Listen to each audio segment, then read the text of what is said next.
Tafsir Al-Azhar Quran Surat Al-Ma'idah ayat ke-17.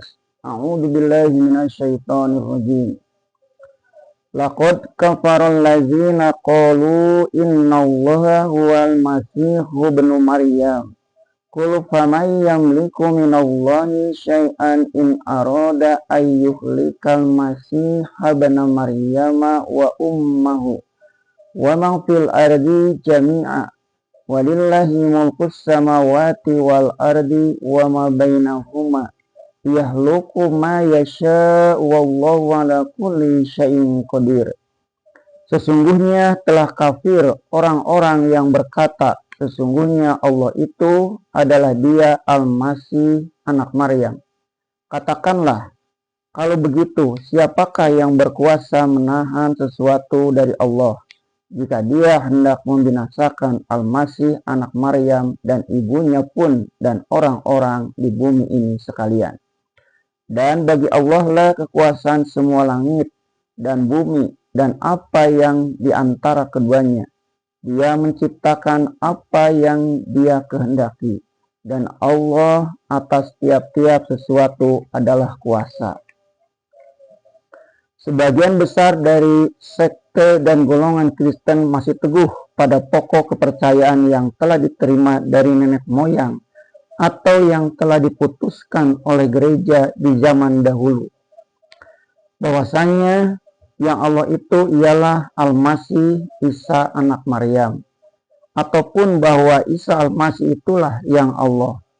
Yang menjadi pokok pegangan ialah apa yang ditulis oleh Yahya atau Yohanes dalam karangannya yang dinamai Injil Yahya itu pasal 1 ayat 1 yang demikian bunyinya.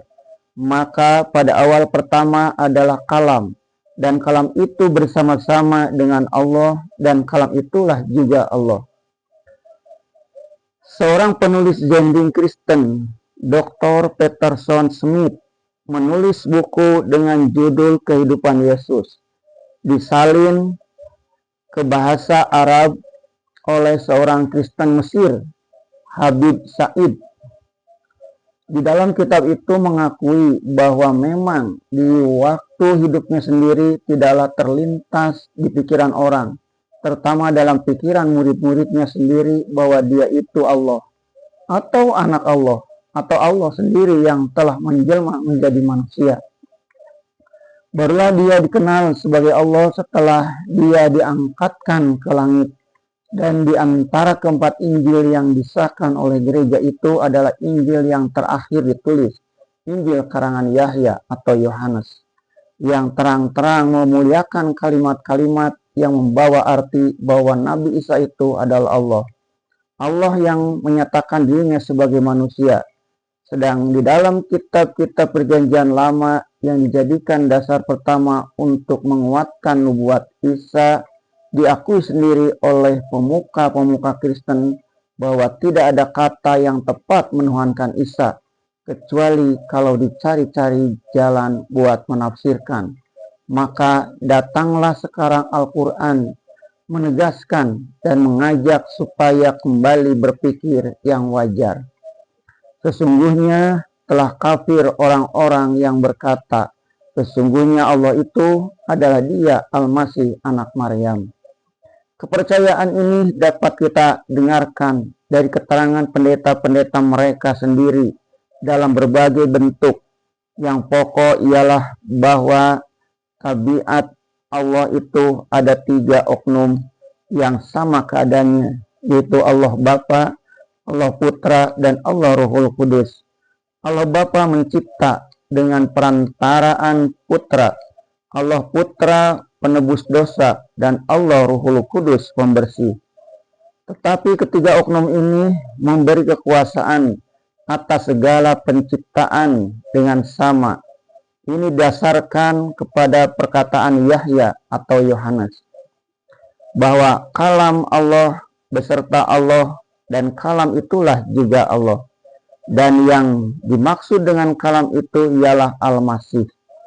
Menurut rumusan kepercayaan Kristen Ortodok, Gereja Iskandaria, termasuk Gereja Raja Abyssinia, Aremenia Siriani, ialah Allah itu mempunyai satu zat yang tiga oknum. Oknum Bapa, oknum Putra, dan oknum Ruhul Kudus. Dan oknum kedua yaitu oknum Putra menumbuhkan dirinya dari Ruhul Kudus dan dari Maryam yang suci, yang menyebabkan tubuh ini jadi satu dengan Dia dan zat yang jauhar, bukan bercampur dan berpadu, dan sekali-kali tidak terpisah. Karena kesatuan ini, maka Putra yang menjelmakan diri itu mempunyai tabiat yang satu dari dua tabiat yang kehendak yang satu.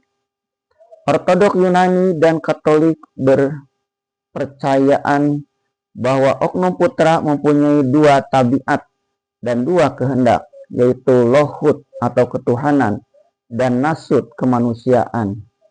Maka terdapatlah perbedaan-perbedaan yang berbagai ragam tentang cara menegakkan kepercayaan tentang Allah itu adalah Isa bin Maryam, atau bahwa Isa anak Maryam adalah Allah. Supaya panjang lebar kita menerangkan betapa simpang siurnya kepercayaan kaum Kristen ketika kita menafsirkan ayat 157 dari surah An-Nisa pada juz 6 ini juga. Dalam rangka kepercayaan bahwa Nabi Isa mati di atas kayu salib karena menebus dosa manusia yang diwarisinya dari Adam, sekarang kita jelaskan sekali lagi bagaimana sangkut pautnya kepercayaan Kristen sampai mereka mengatakan Isa Al-Masih itu adalah Allah sendiri, atau bahwa yang Allah sebenarnya ialah Isa Al-Masih anak Maryam. Menurut dugaan mereka, Adam telah berdosa besar sebab memakan buah yang terlarang. Oleh karena itu patutlah dia dihukum karena dosa itu.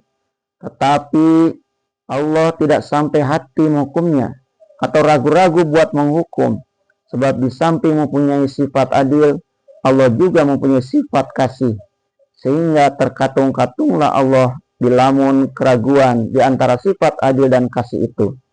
Beribu-ribu tahun lamanya, akhirnya barulah dia mendapat keputusan, yaitu dosa yang diwariskan Adam kepada seluruh anak cucu itu hendak ditebus oleh Allah sendiri dengan dirinya. Maka turunlah Allah itu ke dunia, lalu menjelma ke dalam satu anak perawan yang suci bernama Maryam.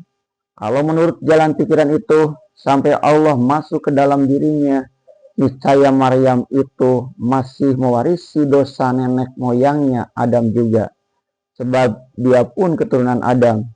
Setelah 9 bulan Allah itu bersemayam dalam perut Maryam, Allah itu pun lahirlah ke dunia ini, tetapi namanya bukan Allah lagi, melainkan menjelma menjadi anaknya sendiri, tegasnya anak dari dirinya sendiri, yaitu Yesus Kristus, yaitu anaknya.